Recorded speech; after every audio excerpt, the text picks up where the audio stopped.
it is easy to point to Republicans these days and say, you guys are crazy.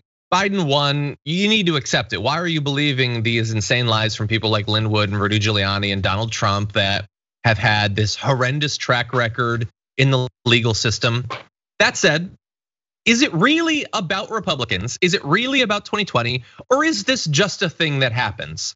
After every election, people question the legitimacy. Well, let's take a look back at some past elections and see what we can learn. So if you bring up this poll, you're gonna see from right on to the left, going back past elections to see what percentage of the parties view the president as illegitimate. So you can see there that Biden is viewed as illegitimate by Republicans. Something like 70% or 67% say that he's fundamentally illegitimate. So that is true, but we have had some Republican presidents too. So Donald Trump, following the 2016 election, 56% of Democrats felt that he was illegitimate. And in fact, under George W. Bush, following the 2000 election, 64% of Democrats believed that he was illegitimate. That number is actually not that far off some of the polls about Biden today. Now, obviously, I have some thoughts about this, but I think that this is an important exercise just to make sure that we're not too much in a bubble. Adrienne, based on what you're seeing here, do you think that this is less a sort of once in a lifetime collective hallucination on the Republican part, or is this just a cycle that we go through? Whoever wins, a lot of people are gonna think that it wasn't fair. I actually don't think that there were issues in terms of thinking things were as unfair as we do now. Because we saw close elections before, Bush v. Gore, and that did definitely have tinges of unfairness given the Florida Jeb Bush connection. But at the same time, I think there was still a lot of faith in our democracy to a certain extent. But now I do think that it's been revved up in terms of propaganda, and we're on a whole new level where people they really don't have any faith in the system, and that they are riding high on these conspiracy theories. Yeah, I think there's something here, but I think there are some important distinctions that we should bear in mind. So first of all, let's acknowledge that both George W. Bush and Trump won less votes. Now, that does not mean that they're illegitimate constitutionally. Unfortunately, our system sucks. That's one of the ways that it sucks. But you can sort of understand how that would bother people. That in an election, the guy who gets less votes somehow wins, and always when you're a Republican, oddly enough.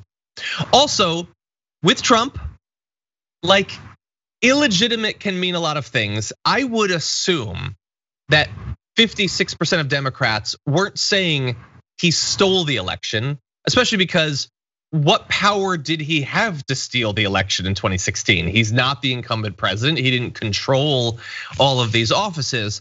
I feel like some might be saying this guy is insane. I think that he is beneath the dignity of any elected office in a very long time, in a lot of different ways. Now, that's me speculating, but I believe that might be part of it. With George W. Bush, the Supreme Court gave him the election. Like, now that may be allowed, that may be constitutional, but I feel like if you're gonna claim that an election is illegitimate, one in which the Supreme Court had to get involved to choose winners and losers, seems like one where maybe we could allow a little bit of concern over that election. Bearing in mind that, as Adrienne pointed out, if there's evidence, I'm not seeing it, that either of those in 2016 or 2000 were accompanied by this Republican president is illegitimate because all elections are BS and stolen, which is effectively what many Republican voters and politicians are saying now, that all of these states were cheating. They were cheating even if they were controlled by Republicans. For some reason, these Republican states cheated to give Trump the election. And by the way, when George W. Bush became president, Gore conceded, and he did not spend the next few years furiously tweeting that Bush was that it was the biggest crime of the century and all that, which we'll turn to. Hillary Clinton obviously had a lot of problems and continues to have a lot of problems. She does occasionally talk about Trump, but she didn't go around saying that every election was BS now and none of it counts. And I feel like, Adrienne, that's pretty important context. Yep, absolutely. We don't have people undermining and continue to reinforce this, and then having that propaganda being spread en masse Like, I do think we're at a whole different level, especially with people coming out of a pandemic where they were questioning what's real, what's not real, where's our future. There was so much uncertainty where people are now latching on to these conspiracy theories, and they are rife. And so I think that this is just a different level, and I don't know if we can come back from that. But also, when we live in a nation that doesn't push education and knowledge and having some analytical abilities, this is exactly what you get. They're easy to control. Yeah, and the media environment is very different than it was back in 2000. I would say it's even different than it was in 2016. By the way, like following 2000, look, I was really young, but I feel like there wasn't a huge thing where every Democrat was like, Gore's the best, I'm gonna be the next Gore, or if Gore runs again, like we're totally gonna support, everyone needs to support Gore. That wasn't really a thing. Maybe kind of a thing with Hillary, but most people didn't expect that she would run again. Whereas with Trump, like they're all in lockstep with him, and he's entirely irresponsible, and he's not going away. So look, I apologize to the audience, I'm gonna do this to you, but the major difference that we're pointing out here is that there was no coordinated, like with a political leader, movement to continue to delegitimize the fundamental like foundation of democracy in America. Whereas right now, we have a guy whose tiny desk is sending messages like this.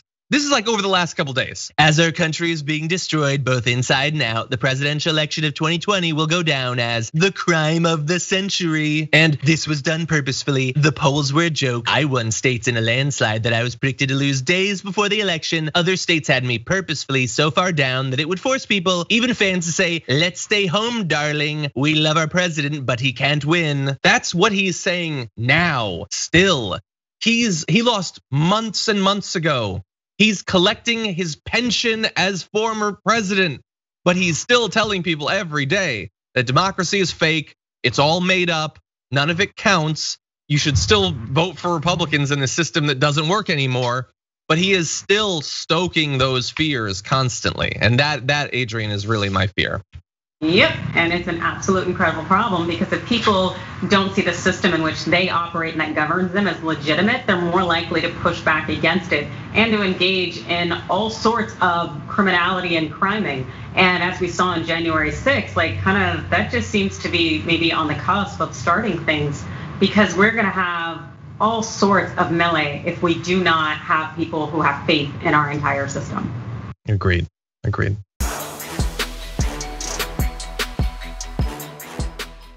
For more political news breakdowns, interviews, stories of activism, and me trying my hardest to care about the occasional big celebrity news story, subscribe to our YouTube channel at youtube.com/thedamagereport. And you can ring the bell wherever it is so you don't miss anything.